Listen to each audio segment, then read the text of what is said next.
The holiness of God is an attribute that is difficult to understand, at least at first. The Bible makes it clear, though, that God is not like us. Sure, we share some of his attributes, which we call communicable, but what I'm referring to today is his holiness.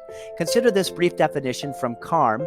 Holiness is a quality of perfection, sinlessness, and inability to sin that is possessed by God alone.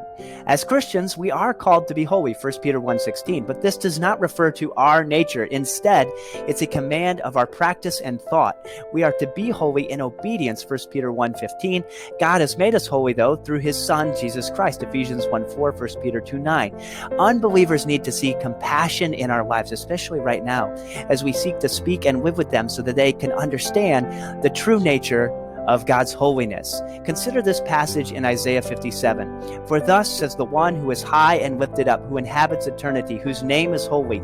I dwell in the high and holy place, and also with him who is of a contrite and lowly spirit, to revive the spirit of the lowly, and to revive the heart of the contrite. Isaiah 57, verse 15. Or this amazing glimpse into the throne room of God in Revelation.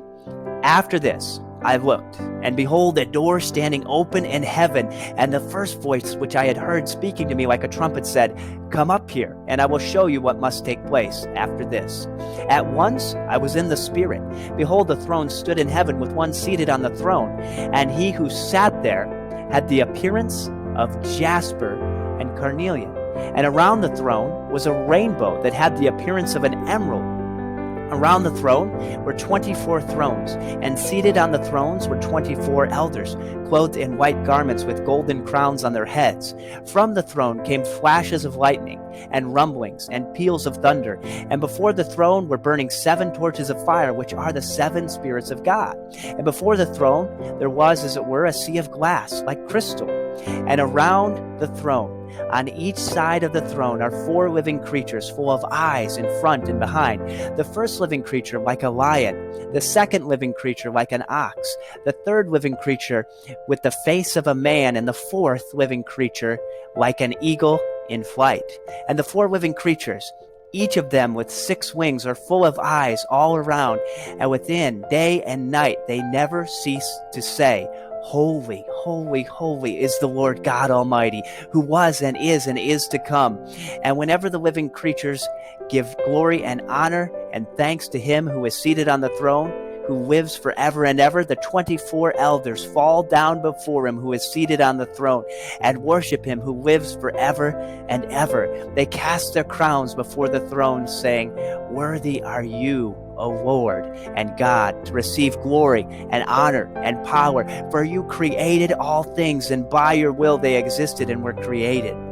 Now, as you consider this amazing picture of the holiness of God, we have to help people around us understand that God is holy and we are not. We have violated God's law through lying, through stealing, by becoming angry, through looking with lust. Those things are all sins because they violate and transgress God's holy nature.